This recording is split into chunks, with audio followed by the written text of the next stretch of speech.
హృదయపూర్వక వందనాలు తెలియజేస్తున్నాను. ఈ శబ్దయంత్రం ద్వారా వినుచున్న ప్రియ సహోదరి సహోదరులారా, మీ అందరు కూడా ప్రభువైన యేసు క్రీస్తు నామములో వందనాలు తెలియజేస్తున్నాను. మంచిది. ఈరోజు మీకు, మీ గ్రామానికి, ఈ ప్రాంతానికి, ఈ వీధిలో వారికి ప్రతి ఒక్కరికి కూడా దేవుడు ఒక మంచి వార్తను అందించాలని ఆశపడుతున్నాడు.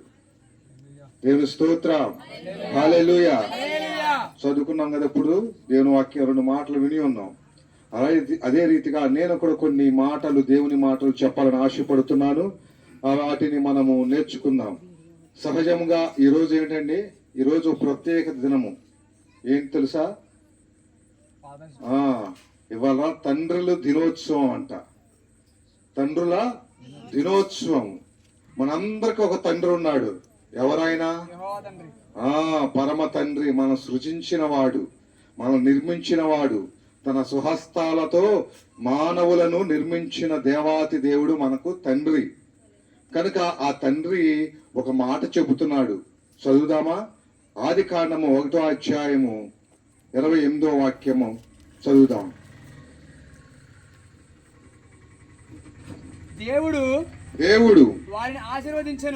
వారిని ఆశీర్వదించెను. ఎట్లనగా మీరు ఫలించి అభివృద్ధి పొంది విస్తరించి భూమిని నిండించి వాటిని లోపరుచుకొనుడి. దేవుని స్తోత్రం. హల్లెలూయా. మన పరమ తండ్రి సృష్టినంతటిని కలగజేశాడంట. సృష్టి అంటే ఏమిటి? సృష్టి అంటే చెట్లను సృజించాడు, భూమిని సృజించాడు. భూమి మీద మరి చెట్లను, అలాగే జంతువులను, వాటన్నిటిని, సముద్రంలో చేపలను, సముద్రాన్ని, సూర్యుడిని, చంద్రుడిని, సమస్తమును కూడా సృజించాడు. సృజించి ఇప్పుడు మానవుల్ని తన స్వహస్తాలతో ఇవన్నీ అవును గాక, కలుగును గాక అంటే కలిగిని. భూమి కలుగును గాక అంటే కలిగింది. సూర్యుడా కలుగును గాక, పగటిని ఏలుటకు సూర్యుడా కలుగును గాక అంటే కలిగింది. చంద్రుడా రాత్రి నేలుటకు నువ్వు కలుగును గాక అంటే కలిగింది. కానీ మానవుని మాత్రము ఏం చేశాడంటే ఒక మట్టిని తీసుకున్నాడు, మట్టిని బొమ్మగా చేశాడు.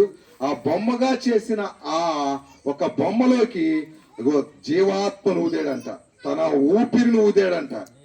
దేవుని స్తోత్రం. హల్లెలూయా.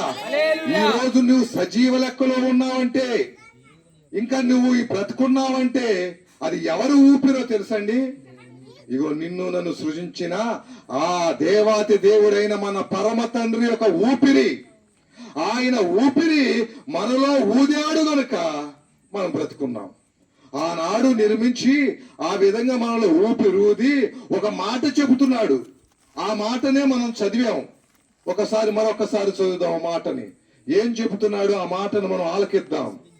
శబ్దయంత్రం ద్వారా వినుచున్న సహోదరి సహోదరుడా, శ్రద్ధగా ఈ మాట ఆలకించండి.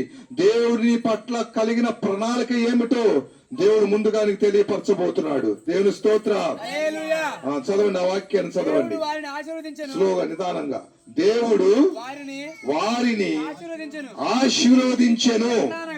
ఎట్లనగా మీరు ఫలించి అభివృద్ధి పొంది విస్తరించి భూమిని నిండించి దానిని లోపరుచుకొనుడి. సహజంగా ఈ లోకంలో ఉన్న తల్లిదండ్రులు కూడా ఏం చేస్తారంటే, ఒక వ్యవసాయదారుడు ఉన్నాడు అనుకోండి, తన కుమారుడు కూడా వ్యవసాయం చేయాలని ఆశపడతాడా? ఎవరైనా ఆశపడతారా? ఒక మెకానిక్ ఉన్నాడు అనుకోండి, తన కుమారుడు కూడా మరలా మెకానిక్ అవ్వాలని ఆశపడతాడా? ఏం ఆశపడతాడు? తండ్రి ఏం ఆశపడతాడు? వ్యవసాయం చేసుకున్నవాడు ఏమని ఆలోచిస్తాడు? నాలాగా బురదలో దిగి ఇగో ఈ పంట పొలాలు తిరిగి ఇలా ఉండకూడదు. నా కుమారుడు ఒక బిజినెస్ మ్యాన్ అవ్వాలి, ఒక ఉన్నతమైన శిఖరము ఎక్కాలి, ఒక ఉన్నతమైన స్థానములో